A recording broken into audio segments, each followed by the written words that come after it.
Hello students, today we will discuss about the Jammu and Kashmir Reorganization Act 2019। तो introduction से शुरू करते हैं। इंडियन पार्लियामेंट के जो 2 हाउसेज हैं, लोकसभा एंड राज्यसभा, वहाँ पे दोनों ही हाउसेज में एक रेजोल्यूशन पास होता है। उस रेजोल्यूशन के बेसिस पे प्रेसिडेंट ऑफ इंडिया एक ऑर्डर इशू करते हैं 6 अगस्त को। आर्टिकल 370 का जो क्लॉज 1 है उसे छोड़ के सारे क्लॉजेस को हटा दिया जाता है।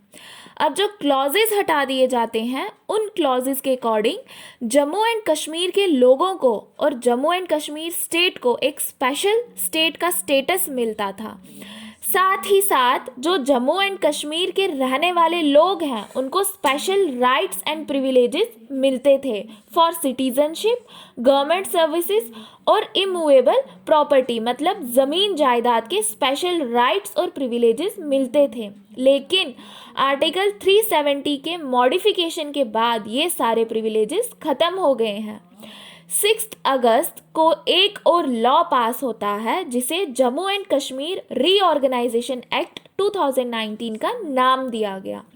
Jammu and Kashmir reorganisation act 2019 और आर्टिकल 370 को हटाना, मॉडिफाई करना, वो दोनों अलग अलग हैं। आर्टिकल 370 को मॉडिफाई किया गया प्रेसिडेंट के ऑर्डर के थ्रू और उसी दिन J&K रीऑर्गेनाइजेशन एक्ट 2019 को पार्लियामेंट में पास किया गया और जो एप्लीकेबल हुआ 9 अगस्त 2019 को प्रेसिडेंट के साइन के बाद, और J&K में एप्लीकेबल कब हुआ? 31 अक्टूबर 2019 को। ये जो 9 अगस्त और 31 अक्टूबर के बीच का टाइम पीरियड है इसे ट्रांजिट पीरियड बोला जाता है। इसके साथ आर्टिकल 35A को भी हटा दिया है। ये जो एक्ट पास हुआ था Jammu and Kashmir reorganisation act, ये एक अमेंडमेंट है। इसके अकॉर्डिंग जम्मू एंड कश्मीर को यूटीज़ में डिवाइड कर दिया गया, 2 यूटीज़ में, 2 यूनियन टेरिटरीज़ में। एक बनी यूनियन टेरिटरी ऑफ लद्दाख और दूसरी बनी union territory of Jammu and Kashmir. इस एक्ट के तहत सेंट्रल गवर्नमेंट को दोनों यूनियन टेरिटरीज़ का कंट्रोल मिला। Union territory of Jammu and Kashmir और यूनियन टेरिटरी ऑफ लद्दाख, दोनों का डायरेक्ट कंट्रोल सेंट्रल गवर्नमेंट को मिला। अब हम इसकी बैकग्राउंड हिस्ट्री देखते हैं। जब इंडिया आज़ाद हुआ तो उस टाइम जब पार्टीशन का टाइम आया, जब इंडिया और पाकिस्तान 2 डिफरेंट कंट्रीज़ बनी, तब क्या हुआ? तब ये चैलेंज था इंडिया के सामने कि जो प्रिंसली स्टेट्स हैं उन्हें इंडिया के साथ कैसे मर्ज किया जाए।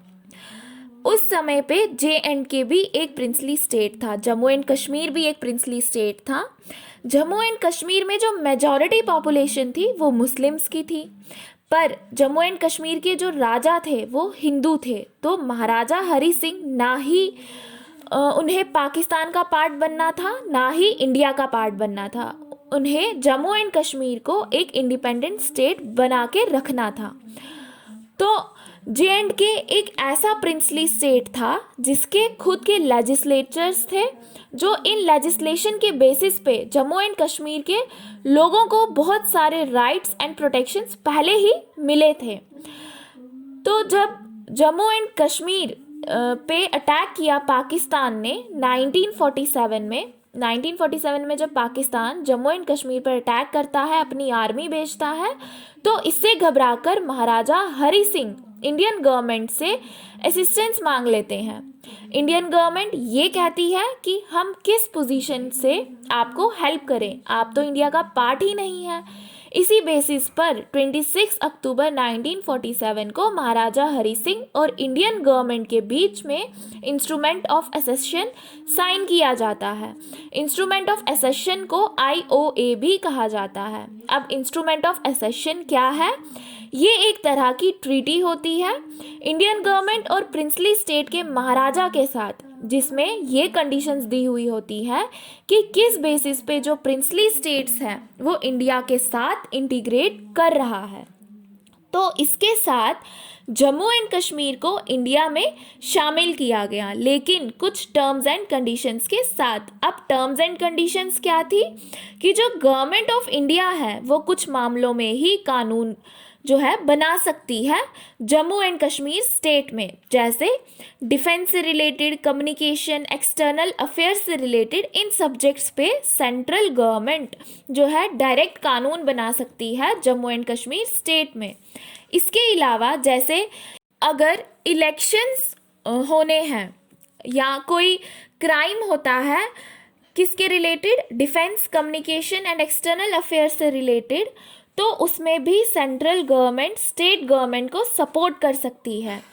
इसी आयोग के तहत आर्टिकल 370 को इंसर्ट किया गया कॉन्स्टिट्यूशन ऑफ इंडिया में। आर्टिकल 370 स्पेशल स्टेटस देता था जम्मू एंड कश्मीर को। आर्टिकल 370 इंडियन कॉन्स्टिट्यूशन के पार्ट 21 का एक पार्ट है। तो क्या स्पेशल स्टेटस था या क्या स्पेशल पावर्स देता था article 370 Jammu and Kashmir state को? पहला, सेपरेट कॉन्स्टिट्यूशन, मतलब जम्मू एंड कश्मीर का एक अलग कॉन्स्टिट्यूशन था। State flag, Jammu and Kashmir का अलग से अपना स्टेट फ्लैग था। Third, autonomy over the internal administration of the state, मतलब जो स्टेट गवर्नमेंट है, डिफेंस, एक्सटर्नल अफेयर्स, कम्युनिकेशन, इनको छोड़ के स्टेट गवर्नमेंट को पूरा राइट था यहाँ जम्मू एंड कश्मीर में।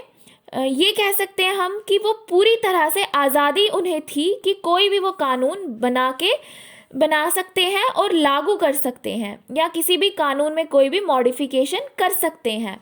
बाकी स्टेट्स में क्या होता है कि कानून सेंट्रल गवर्नमेंट बनाती है और स्टेट गवर्नमेंट को अप्लाई करना होता है, लेकिन यहाँ पे जम्मू एंड कश्मीर में ऐसा नहीं था। और दूसरी स्टेट्स जो हैं, किसी भी स्टेट का कोई अलग कॉन्स्टिट्यूशन नहीं था, लेकिन जम्मू एंड कश्मीर में अलग से कॉन्स्टिट्यूशन था और स्टेट गवर्नमेंट आज़ाद थी अपने कानून बनाने के लिए। Defence, external affairs and communication को छोड़ के स्टेट गवर्नमेंट किसी भी तरह का कानून बना सकती थी, और जो लॉ स्टेट गवर्नमेंट बनाती उसे parliament and central government challenge नहीं कर सकती थी। इसके अलावा आर्टिकल 238 जो है इंडियन कॉन्स्टिट्यूशन का, वो भी एप्लीकेबल नहीं था जम्मू एंड कश्मीर स्टेट में।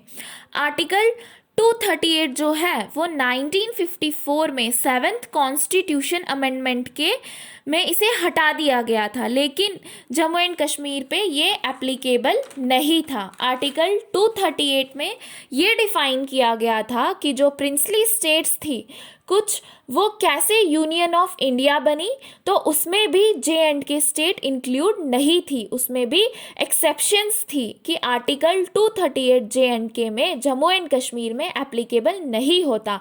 उसकी जगह जो Jammu and Kashmir union of India में शामिल हुआ आर्टिकल 370 के होने से, तो जम्मू एंड कश्मीर में आर्टिकल 370 अप्लाई होता था।